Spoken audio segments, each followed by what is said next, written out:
tons. How much is that? Let's do the math. Carry the 6. It's enough to fill this building more than 27 times. With experience like that, we're bound to have a program that can help your business recycle. Talk to Waste Management or visit thinkgreen.com. Welcome back to the Talent Talk Radio Show. Before I get to my second guest, don't forget you can send us your questions via Twitter. Just pop on there, type in your question. If you have room for @PeopleG2, great, but you got to get the hashtag Talent Talk to fit into there, into your, 141 characters, so we can find it. We can make sure to feed it into today's show or have that conversation later on. So my next guest will be Tenny Poole. She's the principal and founder of Positive Talent Strategies. And we're really happy to have her on the show. She's been a friend of mine for a while now. Plus % of change efforts fail. I learned a methodology for change while I was at Experian, and we had enormous success with it. And it was not only successful, but it also brought organizations together, increased results, brought about change, did amazing things. And so that's what I really decided I wanted to do. And so when did you realize that then this was a real area of focus for you, that you really wanted to maybe, have your own business? It's one thing to say, well, this is something I like and I'm going to do it while I'm working for somebody else. It's a whole other thing to go out on your own and to do it all the time. Was there a moment in time? Or just sneak up on you, maybe? I think it snuck up on me in different ways. When I was doing this work, it was just, we were bringing about change that I'd never seen the change that we were bringing. I never even believed it was possible to do some of the things that we were making happen. And so I remember thinking at that time, if I could make this work my permanent, my real full-time job, I'm in. But I was in HR and I was always about organizational performance and so on and so forth. So it took a little while, and gradually as sort of a dissatisfaction crept in, and I didn't really have the time to think that much about it. So, but at one point in time, I just said, I need to go, and I'll figure it out. And what resulted was, this is what I really wanted to do. Right. And are there any examples you can think? You said, there was some kind of remarkable changes that you didn't think were possible. Do you have any examples off the top of your head that might be appropriate to share with us? Oh, I have many. Okay, good. The first one that we used at Experian was the people who ran our computer systems, and we were owned by a British holding company who had brought in all new leadership, and the new leadership was asking parts of the organization to increase their effectiveness by leaps and bounds. And as you might imagine, because we don't do that very well, we weren't doing it very well. Right. So I started working with this organization, and they were literally frozen in fear. New leadership was brought in, nobody was bought into the strategy, nobody was on board. It would be an easy task at the beginning. I know that's not the best way to look at it from once you're in that mode. But from everyone else's perspective, first thing they might think is, wow, that sounds really hard. And so, particularly, where have you really focused kind of that leadership focus for people maybe really entrenched into the ways that they're doing things or into particular leadership models or old habits? How do you really get the most hardened leaders to really understand the need for that change, that positive change inside an organization? Well, I think and I started this work about 15 years ago, so it was a bit of a different time and place. Positive psychology wasn't really in place yet. It really wasn't making the strides that we've seen from it today. And there was a lot of skepticism. And it was just hippie stuff, right? Yeah, it seemed like this woo-woo, soft Pollyanna stuff. All you need to do is get an experience with it, and it'll change your perspective. And that's, in fact, how we sold it to this original organization, was we put their leadership team through a demonstration. And after these were people that ran our computer systems, so very technical people, and with a few hours of an experience, they 100% bought in. It's so collaborative organization, and people are dying for more positivity. They may not know it, but they are. Mm-hmm. Fear is rampant in a lot of organizations, and it's having a really negative effect on performance and on people. Right. So, getting a taste of a positive, it's really all about creating positive dialogue in a very focused way, and getting every voice in the organization to be heard and honored. And that has dramatic impact all by itself. So maybe you could talk a little bit about, for someone who hasn't had any real experience or been, kind of really even seen anything that has to do with appreciative inquiry. I don't know if you prefer appreciative inquiry or appreciative leadership, or if they're technically two different things. Let's start with the approach of inquiry, right? Okay. So if someone hasn't really heard of that, I don't know, how would you describe it? What's sort of the way, your gateway drug here to get us thinking about it? Well, that's actually the most challenging aspect about it because it's really hard to describe. I can tell you a story probably that will help you. Stories are best for radio, so let's do that. Okay, good. So this is a fairly narrow application, but a company that was having really bad meetings and knew they wanted to bring about successful change in their meetings because we were spending a lot of money sitting around conference tables and not doing much as a result, but we can't not do it. We still have to get together. So they hired me to help them, and after some discussion about what might be the best way to do it, we agreed to do a process where they would be able to design their own meetings. So the process works roughly like this. I had 40 leaders. We put them into two groups of 20, 2 different days, because we didn't have a conference room big enough for 40 people. And in 3 hours' time, I took them through a process where they interviewed each other in pairs, and then they came back and got into small groups and talked about what they learned from the interviews that they did with one another.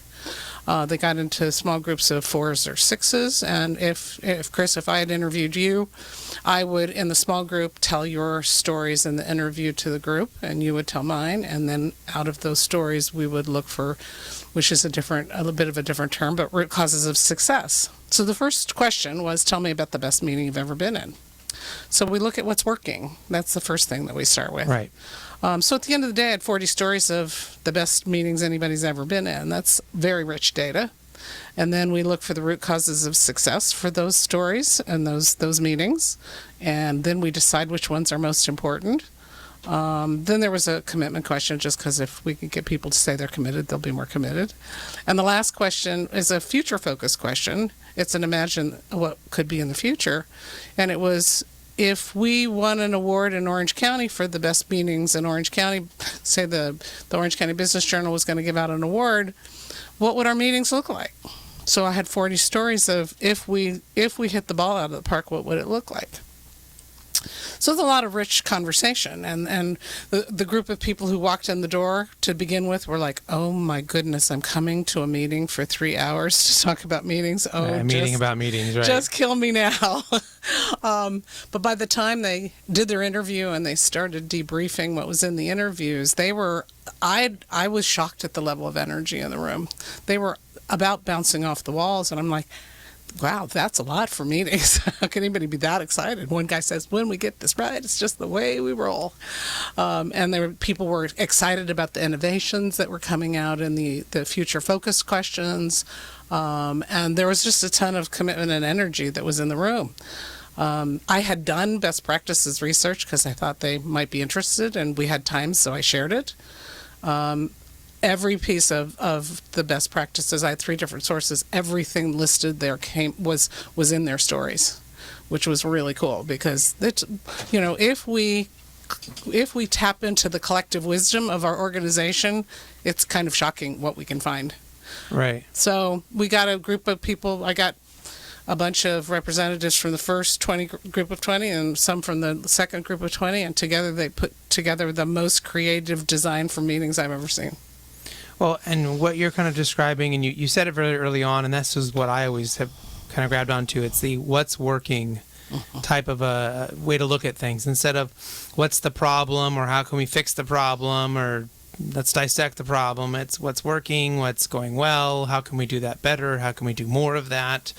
And it's, I wouldn't say ignoring what's not working, but it's sort of making it a second-class citizen, right? I mean, it's not the priority thing anymore, and that's a whole different way for people to think about things. Yeah, I mean, what we've found if you might call the negative side, we might look at that from a deficit focus. And when you try to solve problems from a deficit focus, you're usually just kind of putting a Band-Aid on, doing a workaround, a remediation, and getting things just moving towards sort of a status quo, getting them back to normal. And appreciative inquiry, we're just, let's blow it out. Let's go big. Let's imagine if we could hit that ball out of the park. What might that look like? And then move in that direction. That brings out passion and inspiration in people. Because people want to do cool stuff and they want to innovate. And that's where we're known for innovation. We're known for the passion that gets created in the process. We're known for the unity of purpose. that gets created in through the collaborative dialogue that goes on. And because of that, we get more sustainable results. This organization put together a communication plan to stay focused on this, because one of the things that we say is what you focus on is what grows. So they put together a 20-month communication plan, and at 15 months, they were still on plan. And that's another important little Tennyism there you just said, right? We might call it, is what you focus on is what grows. And so if you focus on the problems, then more problems are going to grow, right? Absolutely. So it's another way to maybe kind of shake things up for people to realize there is a completely different way to think about these things. There's a completely different way to approach them, and a different way to really have your organizations operate and exist if you want it to. Absolutely, and not only is it different, but you get better results from it. Right. You get better thinking, new thinking. It takes all the threat away. It takes the finger pointing away. We're all aspiring for something that we all want to achieve together. Right. And so it's pretty liberating. And then, so if we then kind of turn, maybe it's a slight pivot, but then looking at the appreciative leadership component, then how is that different? How would you describe that?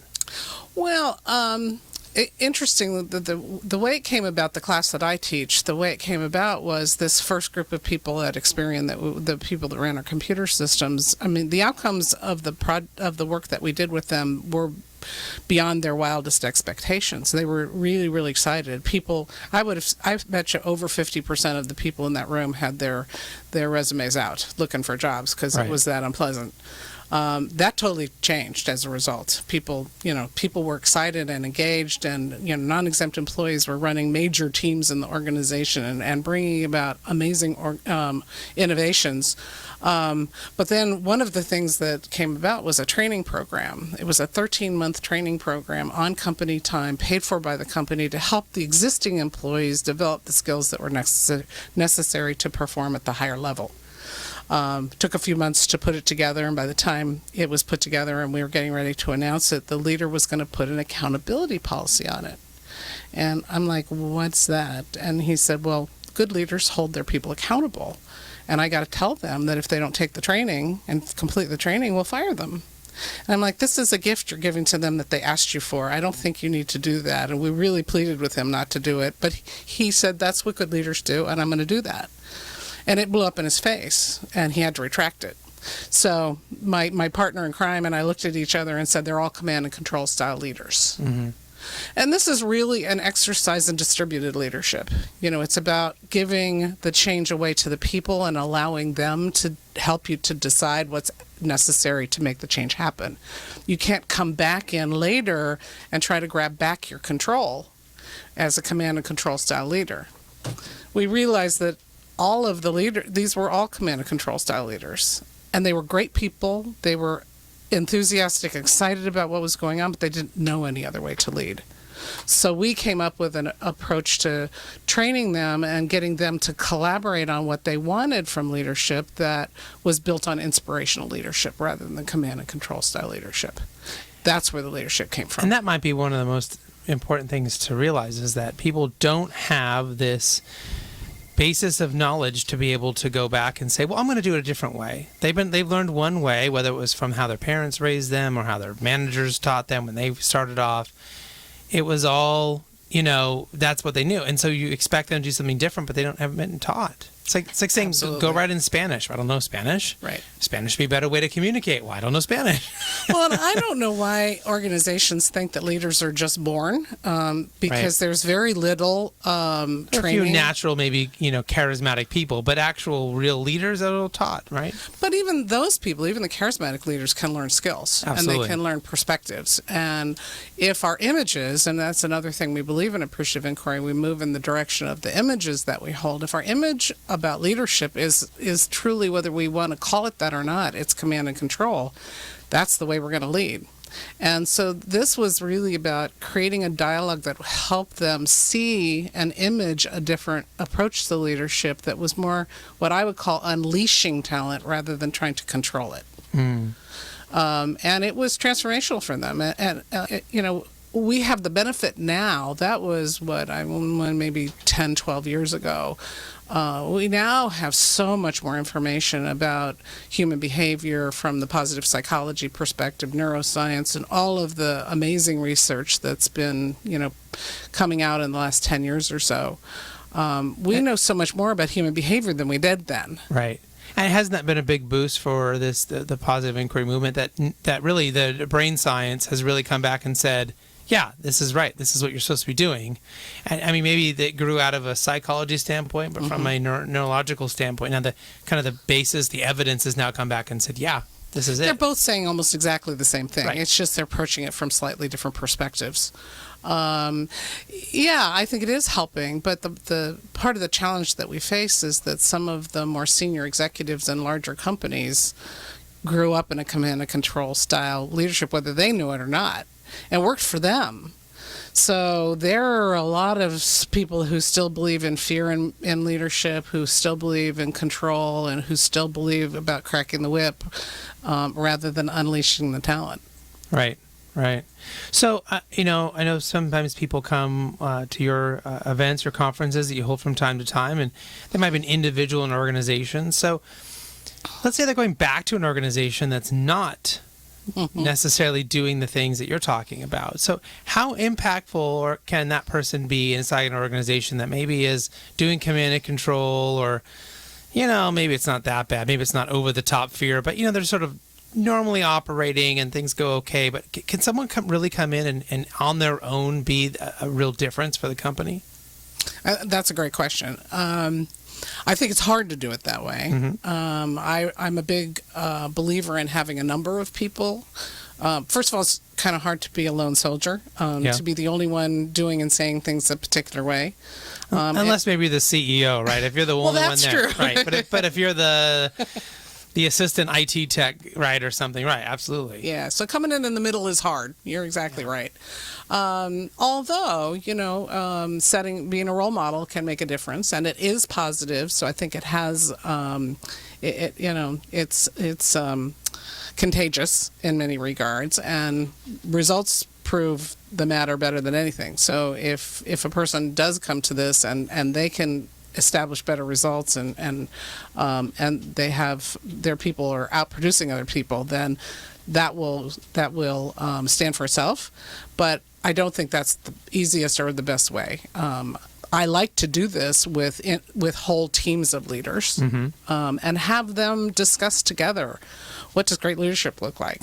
And if we were a great leadership team, how would you describe yourself? What would we look like? What would be what would our, if you might say, our purpose statement?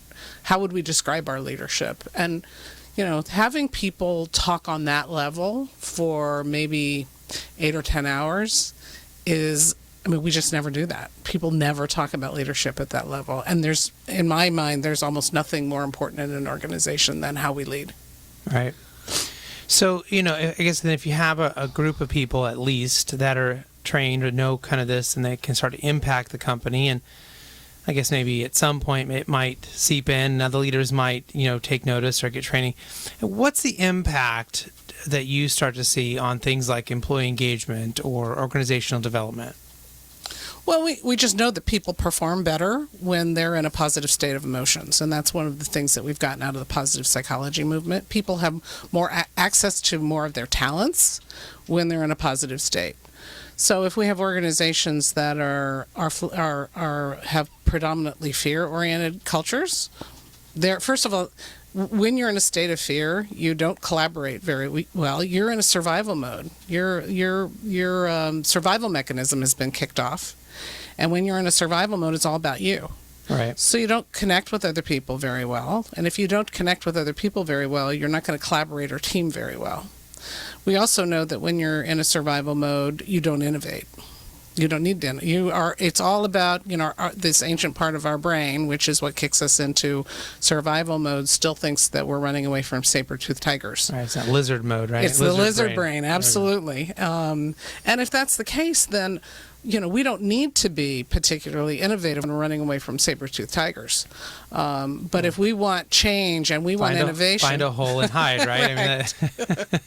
And the other thing is, because fear is so predominant in so many organizations, it's creating huge physical challenges.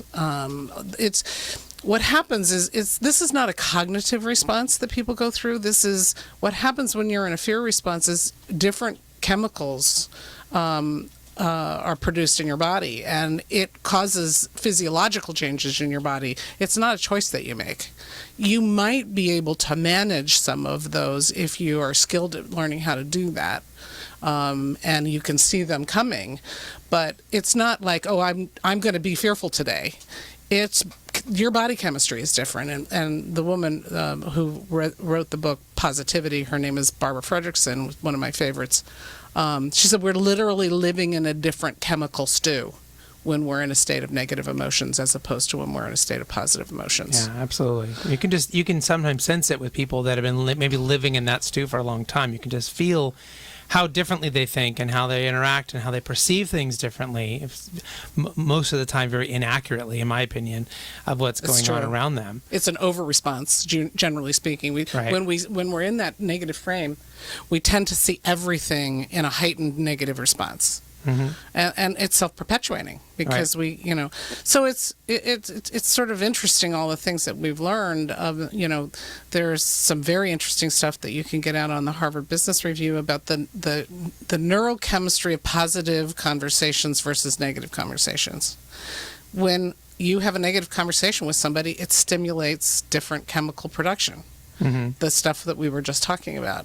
And those chemicals that are in your body last a long time and take time to break down. The same thing happens in reverse, is different chemicals are produced when you have a positive conversation with someone. And the bad news about that is they don't stay in your body. They deteriorate faster. They don't stay in your body as fast as long as the negative chemicals do. But it's just a different chemical response. So we want to make all of this a cognitive choice, and that's not what it is. It's really a physiological response to the stimuli around us. Right, right. So going back to your question, if we want to have engagement, if we want people that are really committed and excited and passionate about our work, we have to create cultures that stimulate positive emotions, because that's where high performance comes from. We've got to get fear out of our organizations. We've got to get neutrality out of our organizations. We've got to get stress out of our organizations, because that's not contributing to what we want. Right. Yeah, and it's amazing how so many companies are almost blind to that, or just sort of operating in one particular way, and they're not even seeing it. And it takes maybe one or a few people to start, maybe picking at the scab or whatever it may be, right? To start agitating that system a little bit to get the, better results out of it from having a completely different approach. Yeah, and for me, when I was this very first experience, which I told the story of earlier, it was a dramatic change for me to see what was possible. And as an HR person, it made me realize the potential that HR could have if it moved away from tactics and compliance and focused more on human behavior and culture, right, to bring about high performance. Right. There's nothing more important than an organization than the people in it. And so how do we create an environment where the people can be their best selves? Well, we're almost out of time. I have two more quick questions. Okay. We have to make sure we ask. The first one is what are you reading right now? I just finished a book called Positive Leadership. Shocking. Positive Leadership for Extraordinary Results. All right. By Kim Cameron, who's a professor of positive psychology and very highly regarded positive psychologist at the University of Michigan. And he posits in his book that positive leadership creates positive culture creates positive conversations, and that in addition to positive change brings about extraordinary results. Sounds like a great book to check out. Again, a reminder, we'll list that on our blog recap for everyone in case you didn't have a pen to write that down. And then, of course, our final question is, how can people get a hold of you if they want to learn more about what you're doing, or maybe attend one of your conferences, or have you come in and consult with them? What's the best way for them to do that? Well, they can go to my website, which is the West Coast Center for Positive Change .com, and also westcoast.positivechange.org. And all my workshops are there. A bit about my background is there, and you can connect to me through that very easily. Well, Tenny, I really appreciate you coming in. We finally got you into the studio, and you've been a great kind of communicator and leader in this area. So we've had you at the summit, and now we've had you in here. So really appreciate all that you're doing. You also do. We didn't have time to talk about, but you do some good stuff for people who are in transition. So I guess if you're local here in Orange County and you're in transition, you should definitely look up Tenny and reach out to her. She might be able to help you. So, but thanks for coming in, and well, thanks for having me. Hopefully we can have you come back at some point. Give us an update. I'd love to. Maybe we can get Kimberly in here. We can have you guys both at the same time, and we can argue about stuff. Sure, that'd be fun. That'd be interesting. So, have to find someone we maybe just slightly disagree about. I think we might all agree too much on too many things. I was just going to say that might be true. I have to find something to disagree on. All right, we can look for something. I can play devil's advocate. It's all right. All right. Well, thank you everyone for listening. Hopefully you've gained something that will help impact your own career in a positive way. Next week, I'll welcome see Josh Levine, a partner of Great Monday, and then Lori Kleeman. Hopefully I'm saying that correctly. Speaker and author for HR topics. So until then, do what you love and show the world how talented you can be today.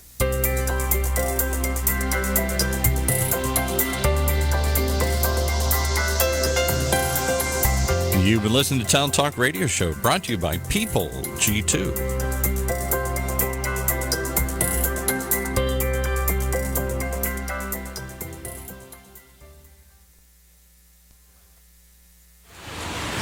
I'm on the observation deck of the Empire State Building to demonstrate how much material Waste Management recycles. As North America's largest residential recycler, last year alone, Waste Management recycled 12.9 million tons. How much is that? Let's do